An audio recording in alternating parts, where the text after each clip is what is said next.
Hi, welcome to Leap Taken. This is Mika, and here at Leap Taken, I talk about all things witchy, craft related, law of attraction, manifesting, esoteric, and everything else in between. And today, I wanted to talk about the practicalities in practicing witchcraft and practicing magic. And when I say practicalities, I mean, I'm mostly just talking about like the big picture things that you might not think are a big deal, but they really are. I touched a little bit on this in my resources video that I recently posted last week. Check that out if you haven't already. But this is basically, yeah, it's basically kind of going in a little bit deeper on those subjects. So I'm going to start with dealing with death. These are the practicalities of life, but specifically from the lens of practicing witchcraft. So, dealing with death.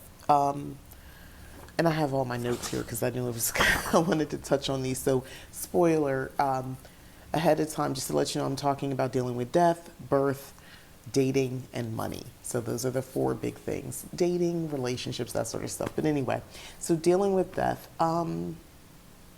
Basically, you sort of have to accept death. It kind of makes sense that or for some people, it might not make sense that I'm even saying, oh, you have to accept death. Of course you have to. I mean, you're going to die, right? But just because we know we're going to die and the people around us, we're all going to, doesn't mean that we're accepting of it. Some people are really weird about this. I used to be that person. So I kind of wanted to, someone asked me if I could kind of share a little bit about that, how I kind of got past it. So that's what I'm going to do now. It wasn't a one and done type thing. It was over time. And, maybe part of it is just aging, knowing my mortality, and then kind of just gradually accepting it. People around you die, and you kind of are forced to reconcile it, whether you want to deal with it or not. The other thing, that the bigger thing, is actually communing with those who've passed on, and also talking to other people who have similar stories as I do about, death stories, death dreams. I had shared before in a video a long time ago when my aunt died. I was about 21 at the time. I was pregnant. Nobody knew yet. That was my daughter. And she died from cancer. So I was there when she died. I was at the hospital along with some of her children, when she took her last few, and husband at the time, took her last few breaths. We had gotten an urgent message in the family. Everybody was called like, hey, we don't know if she's going to make it. And we all like made a beeline to the hospital. So that's how I got there. I just happened to be closest, where my location was at the time. I was able to get there before like my mom, my grandmom, her other siblings. I didn't, nobody was like putting me in charge or anything. But I did get there earlier, and unfortunately, before the rest of my family arrived, she died. And that was a whole thing, by the way. I don't even want to get into that. But because she could have been kept on the machines for her family to be there, but a decision was made to do it. And I to this day, I still don't fully comprehend or know all the details. And I mean, it doesn't change the outcome because she was going to die that day, apparently. It had been decided. I just didn't understand why it had to go down like that, but I was there. And if you, I've had the privilege of being, which is my next subject, birth, being in a room with someone who took their last breath and seeing what death looks like. And I've had the privilege of being in a room seeing what birth looks like, actually seeing someone deliver a baby. So interesting experiences, and there is an energetic shift in both experiences. So after my aunt died, a few days later, about a week or so, I had a dream about her, that she had come to me where I was currently living. This was like a dream I had never had. It felt real time, like it felt like it was that morning. I opened the door of where I was currently living, which at the time I was staying with my then boyfriend, and I let her in. Like the sight, sound, smells, all that was like the same. Like it felt very real. And we spent the day together hanging out. And at the end, she said, okay, I got to go back.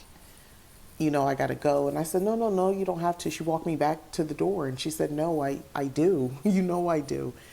And, she went ahead and put herself outside the other side of the door. And I remember having to shut the door. I didn't want to, but I knew I had to shut the door. She said, I got to go. And she was gone. And I hadn't had any connection with that aunt until many years later. She had came to me again with the senses, smell. Like there's a specific smell associated with her. I used to joke about she always smelled like pastries. She she did. I don't know. I think it was like the perfume she was using. It was sweet. So I started out of nowhere smelling that smell, not just pastries, that specific smell that made me think about pastries. Then there was a song I know she really liked, and I would hear that. And this is years later. Now my kids are like, that daughter is like a teenager at this point when I start having, these other dreams. In between, if she came to me, I didn't recognize it as such, but here it was very obvious. So I bring all that up because, again, this is spanning over periods of time where I started understanding, oh, wait, if I really believe that it's her that's reaching out to me, then that means I have to not be afraid of death and dying and all that sort of stuff, because that means if she can communicate, or if I believe this person's communicating to me, then, there's more to this afterlife business, and maybe I should not be so afraid. And I started sort of relaxing the fear muscles around the subject of death. It started with those type of experiences, and then over time, the further I got into my witchcraft, reading tarot cards and using those to talk with my ancestors, intentional meditation to reach them and commune with them, reaching out to certain goddesses and deities and things like that, or the orishas and things of that nature. And if you understand that, then it's like, well, that's real. And they're giving me imagery, messages, literally symbols and signs. And we're having this, this relationship and communication. If that's happening, then that means this, again, relax some of the fear around death a little bit more. And over time, the more, I believe, the more I practice, the more things were revealed and, I guess proof to me in my rational mind. The fear just went away. And I mean, I'm not like signing up to go die right now. And the people I care about, I would like to continue, in this body, in this flesh, to still, live it up a little bit here on this planet and on this plane. But I don't have the level of fear that I once had around it. And that became ultra important, because notice these things are hand in hand. The more I work in my witchcraft, if I was not willing to analyze and sort of, self-reflect on my feelings about that, can you imagine how that would be a deterrent to me working with ancestors? Really getting too much into any like Samhain, Halloween around that time, not really participating in a way that has been beneficial to me over the years. I would have missed out on that opportunity because I simply was, having, not wanting to deal with my ideas and my theories and my feelings and emotions around the concept of death. So that's what that's about. That's why it's important, I think, because you can have a lot of opportunities in your magical practice if you just don't want to sort of deal with that. I mean, maybe at first, but after a while, rip the Band-Aid off, look at what's happening underneath that Band-Aid. Basically, why are you feeling this way? Why do what is this really about? Now I'm going to switch gears, birth. So what are your theories, your ideas on birth? Yes, this matters when it comes to witchcraft. Manifesting, good old law of attraction, birthing an idea. I have a charging station, crystal charging station. One is made for the whole purpose with fertility in mind, to grow, to manifest, to create. That type of energy is being put into those crystals. And why is that? That's because there's the physical aspect, the human aspect, or not necessarily human, but just the actual physical mundane aspect of birthing. But don't be fooled, that has a lot, when I talk about an energy shift, I was in a room, again, story time, with a friend of mine. I was like 20 at this point, and she had a baby. She had her baby, and oh my gosh, that was like, whoa. It's one thing to know what happens on TV and to read about things. It's another thing to see it live right there, looking and seeing how it all goes down.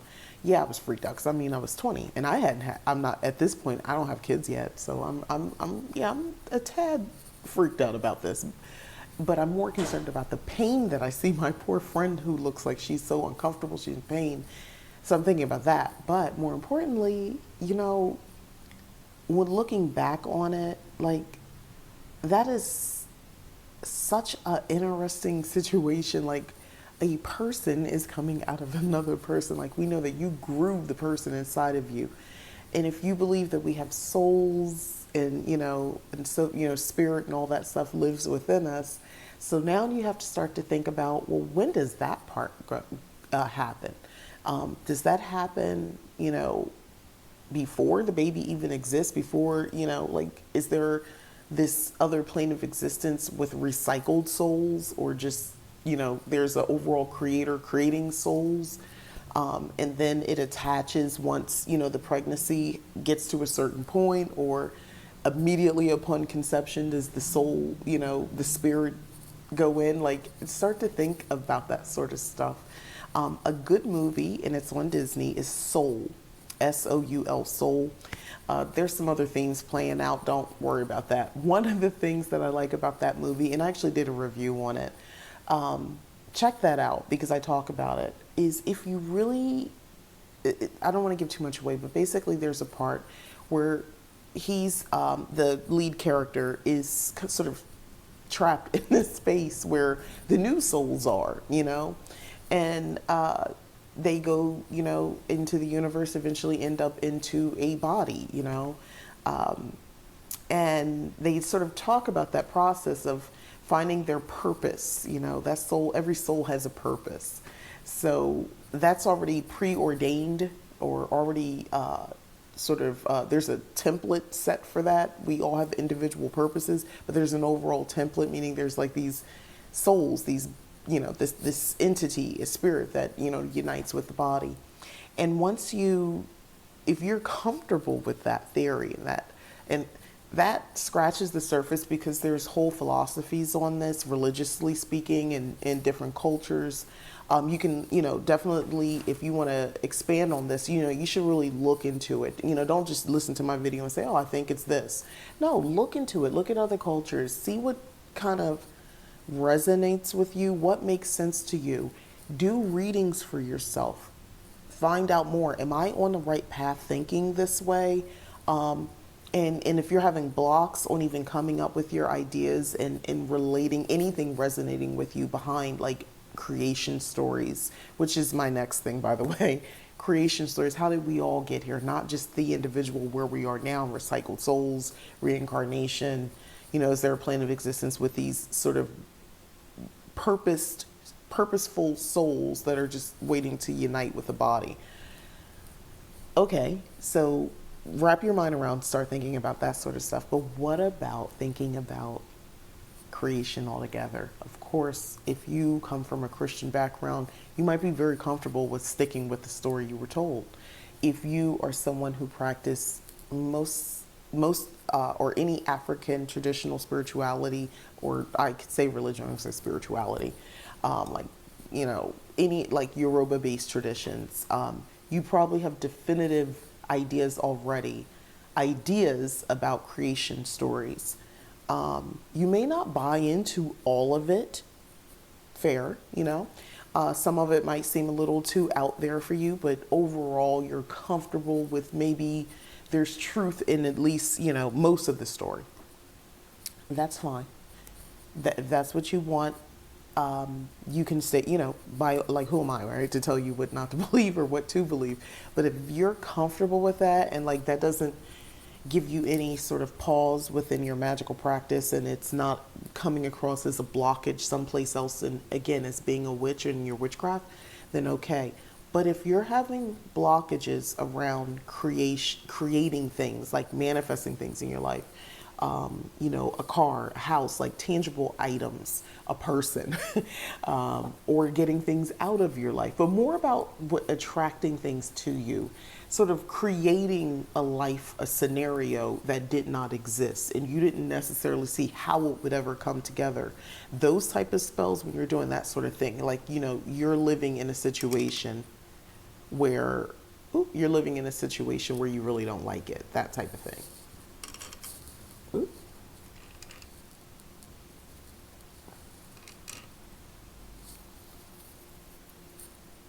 Yeah, like you're living, let me fix my shirt. You're living in a situation, maybe you really don't like it. You really don't like where you live. Let's say the environment is, super unsafe, and, you want to get out of that for whatever reason. And you're trying to actively manifest a safe, comfortable place that you can afford, that's right for you, that looks the way you want to look. And let's say you're doing the things that people tell you to do. You're scripting, you're doing vision work, you're doing vision boards, you've done candle spells, you're walking around with crystals and herbal sachet bags, um, trying to attract, but it's just not happening. I would tell you might want to start thinking about the bigger picture items like birth. What do you think about that? How do you feel about that? Where do you think we come from? Start exploring those thoughts. Creation, whether it's the overall human creation or just the planet, the beings on the planet, down to individual birth. What do you feel about spirits and souls and things like that? How do you feel specifically women, because I can speak from that as a woman. How do you feel about womb magic? What does that represent to you? What are your thoughts on that? Do you know anything about it? Why don't you start researching a little bit more? What is womb magic? Just do a simple Google search. Go on YouTube, check out videos. A lot of people talk about this. And start, listening to maybe some other ideas. Because remember, you don't know a lot about it. It's okay. Flood yourself with some other theories and thoughts and ideas about it. And then kind of take what you will from that and see what resonates, see what makes sense. Do readings around it. That is important, at least for my practice. It's been having these sort of big picture ideas thought out and having a definitive idea on what I think, or what I think it could be. You know what I mean? So that's birth. Dating. Okay, so one of the other practicalities. So if you are in a situation where this person has never known you, you didn't grow up around them, you weren't in a pre-existing relationship with them, and hey, I'm a practicing witch, by the way, and I want to get out there. How do I do that and not scare people off? Well, you might scare some people off. There are some people who are going to just be small-minded. They just don't, they only see life in one lens. You have to be okay with that and realize, yeah, that person could be great, but if they are that small-minded where they can't expand, like they met you, they've talked to you, they see you're a nice person, they're attracted to you, they think you're genuinely a decent person from what you gather of the, just the early stages of dating, there's something they want to continue with, and then they abruptly stop because you share with them, hey, I practice magic, I do witchcraft basically. Or you go, you feel comfortable and you want to invite them in their home, and maybe that's when, in your home, and that's when you want to tell them because there's an altar and there's items around and you want to say, yeah, I do this. If the person has a negative reaction, hey, that's them. You literally are just going to have to be okay with that. Now, now I got that out of the way. I will just say this. You don't need to be telling all your business up front. You don't need to go on an exhaustive discussion on why you came into witchcraft and how you're really a good witch and you're not a bad witch and all that stuff. You do not owe anybody that much explanation. No one. You really don't. And it's not hiding by not advertising that information. However, there are caveats to even that. If you've been in the dating pool for a while and you've tried gradually bringing the information up and you've just had such negative consequences to doing that, I totally understand how maybe if like on a dating app you put in there that you're a witch, like I would get that because you just don't want to waste your time at that point. Totally understand. Of course you reduce your pool and potential matches, I guess, once you do that, because most of the population is not into witchcraft, real talk. So, and that's okay as long as you're comfortable with that. It is what it is. As long as you understand, because some people think you're doing things for shock value, and even doing that, you still could attract people who you still don't want to be with, because they're some people are just drawn in by other people doing shocking thing, or what they perceive as shocking or something like that. Sorry about the shaking. Anyway, so yeah, but be open to, if you are with someone who does not practice, but they're still in it and they know you practice, don't push stuff on them. Now, there's a difference between saying, yes, oh my God, I had such a beautiful full moon ritual last night, and expressing yourself in, giving opinions, and it's framed in witchcraft. Totally understand that. They should understand that. It's a difference of you saying, I wish you would have participated in a full moon ritual. See, I'm trying to get you involved because I did your chart and I know that, your Mars is in this and your Venus is in that, and and going into this thing, and they didn't ask for that information, and you're seeing they're getting uncomfortable, and you're thinking, well, if I just keep talking about it, I could change their mind and I can get them in. Don't do that. Nobody likes that. Don't do that. That's not the same as you expressing yourself. You're actively, trying to pull this person in or manipulating them in some fashion. Oh, please, for me, just go to this one event with me with all my witchy friends. No, don't do that. Don't do that either. They don't have to share that part of your life. They don't have to, especially at this point.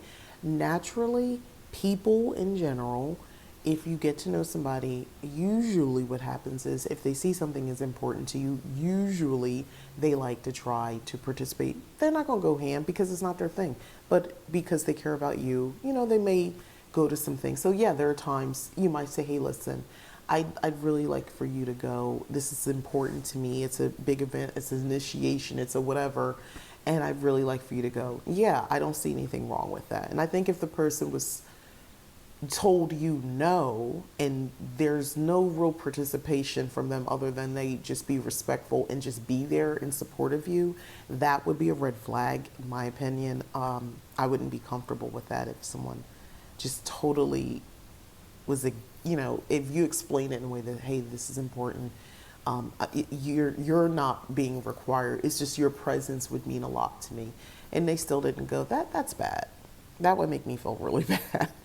But yeah, being respectful though works both ways. A lot of times you hear a lot of talk about, oh, well, they didn't accept me and they're a Bible thumper. Okay, that's cool. Believe it or not, some people who are technically, I guess, they believe in Western religions and things like that, Christianity basically, they can still be open-minded. So I don't like to make it seem like they can't be. They can still open-minded and still say, hey, that's not my thing. And, it's fine as long as you're just maybe casually dating. Some people get a little different when you start talking about dating more seriously, like courting, like for marriage and eventually children.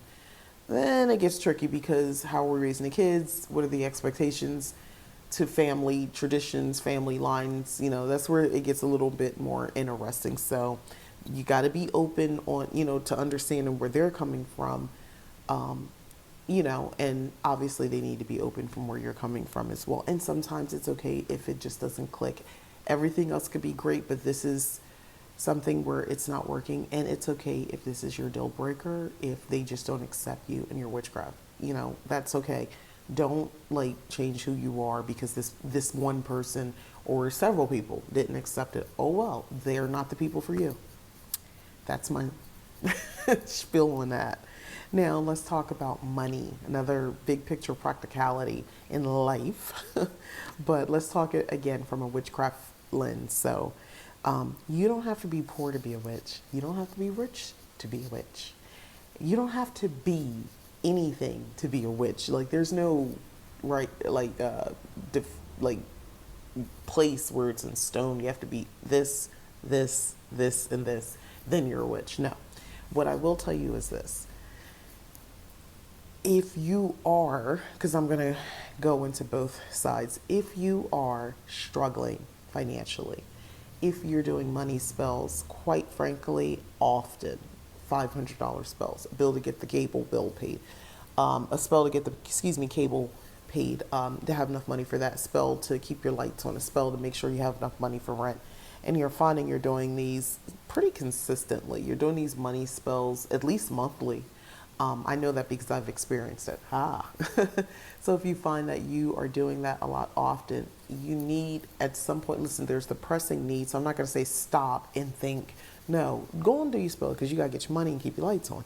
However, in between that, you need to start rethinking how we're doing spells, why we're doing spells, and what do you really, what's the thing that's really needed here, and what do you truly desire as well? And let's kind of link that up. So um, if you're just saying, well, yeah, I need more money, okay, that's good, but how, where, when? Do you want this bill paid? Or yes, you do want the bill paid, but do you want to have financial security? Let's start talking about stability and balance. Let's start talking about what it looks like if I have enough. What does that look like if I have enough to take care of my basic needs? You're going to need to take away what, and it's like you can look at examples. You could see other people and how well you think they live. You could look at celebrities and say, honestly, I want that. I want the flash. I like that. Listen, I understand some people are like that. They want the designer clothes and, all this stuff that comes with that. That's okay. However, let's be realistic for your situation. If you're sitting in somebody else's house and you don't even have your own spot and you're trying to get out of that situation financially, and you work but you don't make enough money, like you're in this rut. I need you to start thinking about, what does stability look like picture that in your mind, and then we're going to start expanding on that. Then I'm going to tell you to maybe do some scripting, magical scripting based on that picture. Write about what that looks like every day. The great feeling of knowing you can put yourself on auto pay. How does that feel? All my bills are on auto pay. What do you think about that? How do you feel about that? Knowing that you don't have to worry about budgeting, and knowing there's just not enough. There's always a deficit. What if it's like if there's always enough, at least more than enough, and even a surplus, so you can do fun things with? What is that like? How does that make you feel? Write that down. Really start to imagine it. If you don't want to write it down, just spend time imagining, which is visioning, using vision exercises like in law of attraction, to manifest, but like feel the feels. Let yourself go, sort of daydream about this. Excuse me. It's important because you're starting to make connections and sending that out into the universe on expectations and what you really believe is real. So this situation you're in, yes, this is technically real. This is where you are, but that life is also very real. And now it's just about creating that picture. This is why I went in the order I went in with death and birth, believe it or not. Because once you start sort of birthing this plan out of basically darkness, nothing, and you start to add details, and you're basically world making. You're creating this other reality. And it's in your mind, but there's something that's also going out into the universe. A lot of times, tangent time, people think that's a lot of woo-woo talk about sort of using, visionary practices and imagining, like basically your third eye. I'm seeing it in my mind's eye. I'm imagining it basically.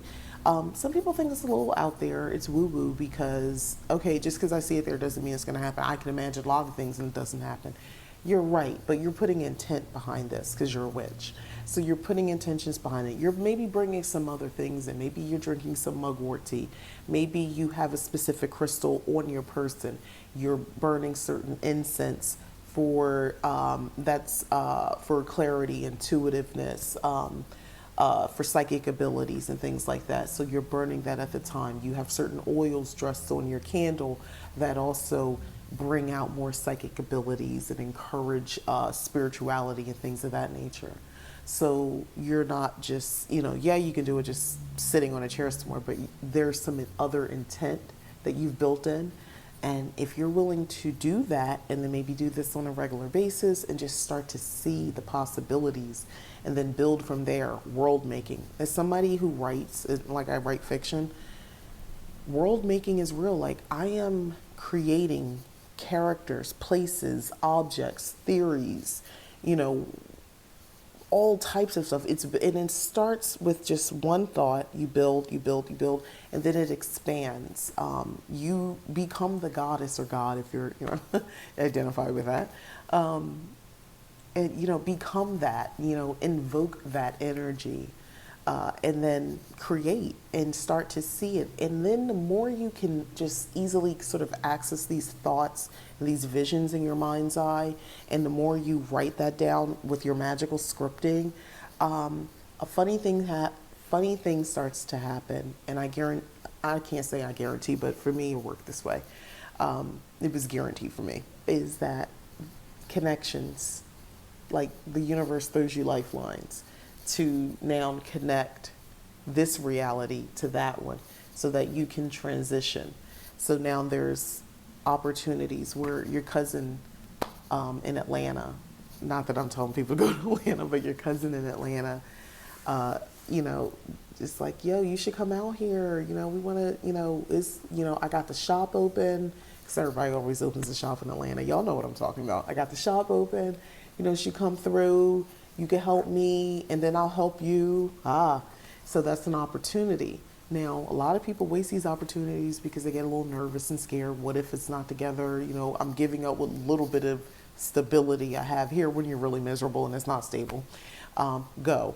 You're already in a probably precarious situation. If you're fitting this example, go. The universe is talking to you. Take the lifeline. You're getting to your reality that you're envisioning. Do a reading on it if you're not sure, but yeah, you are. So that's the thing. Another thing I want to talk about as far as being rich. There's this idea I am seeing a lot that if you are a practitioner, then you should just have money, literally bags. You should be having bags. Everything should be together. You shouldn't have any money issues, because if your magic is working, you shouldn't have no problems. And okay, within reason, but that one has caveats also. I'm still on this plane of existence. I'm still very much participating in this economy, capitalism, civilization, social, the social environment and constructs that exist. I have some participation. I buy my stuff off of Amazon. I work for a major corporation. I sell things. I advertise. I do all this on billion-dollar platforms. So I'm participating, right? And I spend my money in other places, that contribute to it. So the point is, if I'm able to participate and do all those things, I'm susceptible, just like everybody else, witchcraft or not, to issues around money, to conflicts and obstacles and blocks around money. Also, even if you, with the previous example, you manage to get things situated and you start to see the bigger picture and you start doing vision type work and your magical scripting and you start to get the signs from the universe to go this way, to do this or do that, and you feel like you're being divinely guided, you're on this path, you're getting there, right? You could be thrown off your path. You personally could throw yourself off. A host of things. You can get involved with other people and their energy can be very anti, and you begin to sort of unravel a little bit at a time, your own magic. Your own spells that you have out there, you can unravel them. You can undo your spells because, sometimes people, they don't even mean to, but they're it could be in this situation is usually people you really know, you care about, your significant others, your mom, dad, kids, sister, siblings, best friends.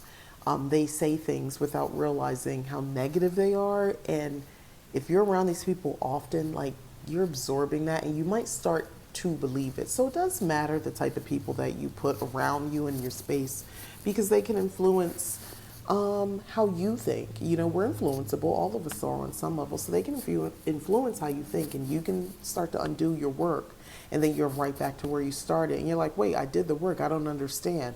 But you could be thrown off your path. So yeah, you could be your rich witch who's doing well. But if you start to begin to believe that there's a matter of time before the well runs dry, and that eventually, if it's too good, it's too good to be true. If you kind of buy into those sayings and those beliefs over time, yeah, you can undo a lot of the work that you were doing to attract money, wealth, and those sort of materialistic things to you. The thing I just want to say about that is a little bit further is that if you are just sort of somewhere in the middle and you feel okay, but you kind of feel weird because it's like, should I be wanting more? Should I try to manifest designer things just to sort of prove, I guess, to myself and maybe to anybody else who might care that I can? No, don't do that. Don't do that. It's not worth it. Don't do that. But yeah, that's all I'm going to say about that. And finally, why don't witches have the winning lotto ticket? I talk about this in other videos. The reason witches don't have the winning lotto ticket is because, well, you could, but in most cases, you don't see most witches winning the lottery. And the reason is because when you think about something like a lottery, I have an intention to win, regardless of practicing witchcraft. My energy is very much win, win, win. You have millions of people playing in your area because they want to win. Thousands, depending on where you live, right? But most millions, most likely, of people playing to win. We all are setting our will, pushing our intent into the universe to win, to win. They see it in their mind's eye. No, they might not know anything about manifesting, law of attraction, witchcraft, and so forth, but they see it. They see winning. They're imagining, what if they have this money? They're doing all that sort of stuff. Millions of people. So that is collectively being sent into the universe. And I know you're but I'm a witch and I'm powerful. Shouldn't I trump all those? What? Start to think about, hey, tell me in the comments, why do you think your will is stronger than the collective? And this is not to be discouraging. It's more of acceptance and understanding of how energy works. So if you're basically, your will, your energy, that intention to win is bouncing into this one. Okay, so bounces off of, Jane Doe, and now here comes Rick Smith, and it's bouncing off of that one. Now it's back, it's just, and they're all this energy is just out there chaotically moving about, and eventually, it seems random when they pull the numbers up, but honestly, yeah, I think even that has to do with the universe. And it's so much out there, it is going to feel more random. It's more chaotic when they finally announce the winner. It doesn't mean you still shouldn't manifest winning the lottery. I don't think, because I know there's a story years ago. Oprah did a special back when Oprah was still doing interviews on her TV show. She had this woman who won the lottery. I remember that story. It stood out, and she talked about law of attraction and manifesting the winning lottery ticket. And yeah, hers came through, but you realize there was a strong practitioner, an excellent manifester out there who was also probably trying to win that same lottery. And it doesn't mean that her will wasn't as strong. It's just how the universe, I think, works. And we just kind of have to sort of accept that, a little bit of the unknown. But let's go into the conclusion of all this. That's enough about the money. So there's really no one way to practice magic or witchcraft. You know that. And I think even though there's no one way, there is a prevalent kind of concept that you should take away, which is knowing yourself. If you don't know yourself, if you're not comfortable with your thoughts and theories on these things, not to necessarily share, but just for your own knowledge, knowing knowledge, listen to where I'm going with this, it's going to get in the way of you sort of getting at a mastery level with practicing magic, practicing witchcraft. Yeah, you can achieve a mastery level. Then it's a matter of maintaining that, by the way, and there's always room to learn more. But you shouldn't always feel like a newbie witch. You shouldn't always feel like you're just, whatever the basics are you deem to be the basics of witchcraft. You shouldn't feel like you're constantly always trying to understand that. Eventually you are going to get to a point where it makes sense. Yes, you can still build on that and be at mastery level, but you should feel comfortable with the basics. And in order to do that, I think discussing with yourself how you feel about death, discussing with yourself how you feel about birth, relationships and things of that nature, and then of course money. Those are the practicalities you're going to have to sort of deal with, reconcile, and then come to some sort of acceptance of how you feel about them, good or bad. And either way, it will help your witchcraft. These are the things that are going to help it. So those are my theories on that. So I wanted to do a full sit down, cozy conversation about it. Thanks for watching. Again, I'm Mika. This is Leap Taken. Please like, subscribe, share. And again, if you've already subscribed, I really appreciate it. Thank you very much. Bye-bye.